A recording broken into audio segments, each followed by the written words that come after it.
ಧರ್ಮಸ್ಥಳದಲ್ಲಿ ನಡೀತಾ ಇರುವಂತಹ SIT ತನಿಖೆ ಬಗ್ಗೆ ಅಂತ ಈಗ ಆಲ್ರೆಡಿ ಎಲ್ಲರಿಗೂ ಗೊತ್ತಿದೆ. ಅಂಡ್ ಇಲ್ಲಿ ಜನ ಚರ್ಚೆ ಮಾಡ್ತಾ ಇರೋದು ಬಂದು ಮಾರ್ಕ್ ಮಾಡ್ತಿರುವಂತಹ ಅತಿ ಹೆಚ್ಚು ಸ್ಪಾಟ್ ಗಳಲ್ಲಿ ಮೂಳೆಗಳೇ ಸಿಕ್ಕಿಲ್ಲ ಅಂತ. ಸೊ ನನ್ನ ಪ್ರಶ್ನೆನೂ ಇದೇ ಇರೋದು, SIT ತನಿಖೆ ಆಗ್ತಾ ಇರಬೇಕಾದ್ರೆ ಒಂದಿಷ್ಟು ಜನ ಮುಂದೆ ಬಂದು ಏನೇನೋ ಹೇಳಿದ್ರು. For example, at currently Dharmasthala ಗ್ರಾಮ ಪಂಚಾಯಿತಿಯ ಅಧ್ಯಕ್ಷ ಆಗಿರುವಂತಹ ಶ್ರೀನಿವಾಸ್ ಪುಟಾಣಿ ಅವರು ಏನ್ ಹೇಳಿದ್ರು ಅಂದ್ರೆ, ಹೌದು ಭೀಮಾ ನಮ್ಮ ಹತ್ರನೇ ಕೆಲಸ ಮಾಡ್ತಾ ಇದ್ದ. ಅಂಡ್ ಈಗ ಆಲ್ರೆಡಿ ಏನು SIT ಅವರು ಮಾರ್ಕ್ ಮಾಡಿರುವಂತಹ ಸ್ಪಾಟ್ಸ್ ಇದಾವೋ ಅದೇ ಒಂದು ಸ್ಪಾಟ್ಸ್ ಅಲ್ಲಿ ಭೀಮಾ ಕೈಯಿಂದ ನಾವೇ ಪೋಸ್ಟ್ ಮಾರ್ಟಮ್ ಆಗಿರುವಂತಹ ಬಾಡೀಸ್ ನ ಹೂತ್ ಹಾಕ್ಸಿದೀವಿ, ದಾಖಲೆಗಳು ಇದಾವೆ ಅಂತ ಹೇಳಿದ್ರು. ಆರ್ ಕನ್ನಡ ಅನ್ನುವಂತಹ ನ್ಯೂಸ್ ಚಾನಲ್ ಅಲ್ಲಿ ಒಂದು ಲೈವ್ ಡಿಬೇಟ್ ಅಲ್ಲಿ ಕುತ್ಕೊಂಡು ಒಬ್ರು doctor, I am not wrong, ಅವ್ರ ಹೆಸರು ಮಹಾಬಲ ಶೆಟ್ಟಿ ಅಂತ, ಅವ್ರು ಹೇಳಿದ್ರು ಹೌದು SIT ಅವರು ಈಗೇನ್ ಮಾರ್ಕ್ ಮಾಡಿರುವಂತಹ ಸ್ಪಾಟ್ಸ್ ಇದಾವೋ ಅದೇ ಜಾಗದಲ್ಲಿ ನಾನೇ ಪೋಸ್ಟ್ ಮಾರ್ಟಮ್ ಮಾಡಿರುವಂತಹ 70 ಶವಗಳನ್ನ ಹೂತ್ ಹಾಕ್ಸಿದೀನಿ ಅಂತ ಹೇಳಿದ್ರು. ನನ್ನ ಎಕ್ಸ್ಪೀರಿಯನ್ಸ್ ಪ್ರಕಾರ ನಾನು 70 ಅನ್ಐಡೆಂಟಿಫೈಡ್ ಬಾಡಿ ಈ ಜಾಗದಲ್ಲಿ ಪೋಸ್ಟ್ ಮಾರ್ಟಮ್ ಮಾಡಿದ್ದೇನೆ.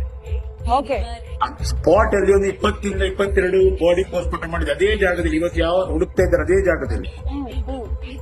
ಅಲ್ಲಿ ಪೋಸ್ಟ್ ಮಾರ್ಟಮ್ ಆದ ಕೂಡಲೇ ಅದನ್ನ ಅಲ್ಲಿ ಒಂದು 10-15 ಮೀಟರ್ ಒಳಗೆ ಅಲ್ಲಿ ಹೋಗಿದ್ದಾರೆ. ಅದಾದ್ಮೇಲೆ ಇವ್ರ ಜೊತೆಗೆ ಅಡ್ವೊಕೇಟ್ ಕೇಶವ್, ಇವರು ಈ ಹಿಂದೆ ಧರ್ಮಸ್ಥಳ ಗ್ರಾಮ ಪಂಚಾಯತಿಯ ಅಧ್ಯಕ್ಷ ಆದವರು. ಇವ್ರು ಹೇಳ್ತಾರೆ ಹೌದು ಭೀಮಾ 1 ರಿಂದ 13 ಸ್ಪಾಟ್ಸ್ ನ ಏನ್ ಮಾರ್ಕ್ ಮಾಡಿಸಿದಾರೋ ಆ ಸ್ಪಾಟ್ ಅಲ್ಲಿ ಅವನು ಶವಗಳನ್ನ ಹೂತ್ ಹಾಕೋದನ್ನ ನಾನೇ ನೋಡಿದೀನಿ, ನಮ್ಮ ಹತ್ರ ದಾಖಲೆಗಳು ಇದಾವೆ ಅಂತ ಹೇಳಿದ್ರು. ಈಗೇನು ಹುಡುಕ್ತಾ ಇದ್ದಾನೆ, ಅಲ್ಲಿ ತೋರಿಸಿದ್ದಾನೆ 1, 2, 3, 4, 13ರವರೆಗೆ ಅಲ್ಲಿ ಇದು ಮಾಡುವಾಗ ಅಲ್ಲಿ ಹೆಣಗಳನ್ನು ಹಾಕ್ತಿದ್ದದ್ದು, ಪಂಚಾಯತಿ ಹೆಣ ಹಾಕ್ತಿದ್ದದ್ದು, ಯಾಕಂದ್ರೆ ಇದನ್ನು ನಾವು ಕಣ್ಣಲ್ಲಿ ನೋಡಿದ್ವಿ. ಅದಾದ್ಮೇಲೆ ನಿಮಗ್ ಗೊತ್ತಾ ಇದೆ, ನನ್ನ ಪ್ರೀತಿಯ ಸಹೋದರ ಹಿರಿಕೀರ್ತಿ ಹಾಗೂ ವಸಂತ್ ಗಿಳಿಯಾರ್ ಅವರು ಕೂಡ ಸಿಕ್ಕಲ್ಲಿ ಕಣ್ ಡಿಬೇಟ್ಸ್ ಅಲ್ಲೆಲ್ಲ ಹೇಳಿದ್ದಾರೆ, SIT ಅವರು ತನಿಖೆ ಮಾಡ್ಲಿ, ಗುಂಡಿ ಅಗಿಲಿ, ಅವ್ರಿಗೆ ಒಂದಲ್ಲ ಹಲವಾರು ಶವಗಳು ಸಿಗ್ತವೆ, ಎಲ್ಲಾ ಪೋಸ್ಟ್ ಮಾರ್ಟಮ್ ಆಗಿರುವಂತಹ ಶವಗಳೇ, ಎಲ್ಲಾದ್ರದ್ದು ದಾಖಲೆಗಳು ಇದಾವೆ ಅಂತ ಹೇಳಿದ್ರು. ಇವರು ಆಗಿರ್ತಿರುವ ಜಾಗದಲ್ಲಿ ಪಂಜರಗಳು ಸಿಗುತ್ತವೆ.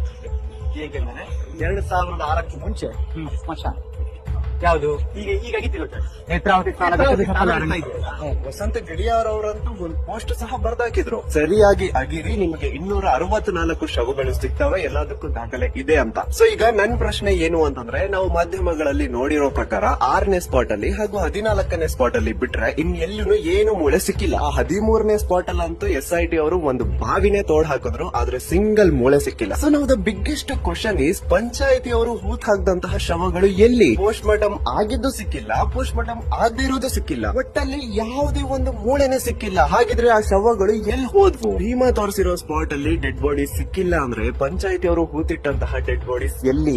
ಸೊ ಇಲ್ಲಿ ಸಮಥಿಂಗ್ ಏನೋ ಸಸ್ಪಿಷಿಯಸ್ ಆಕ್ಟಿವಿಟೀಸ್ ನಡೆದಿದಾವೆ. ಇದ್ರ ಬಗ್ಗೆ ಜನ ಚರ್ಚೆ ಮಾಡಬೇಕು, ಇದ್ರ ಬಗ್ಗೆ ಜನ ಪ್ರಶ್ನೆ ಮಾಡಬೇಕು.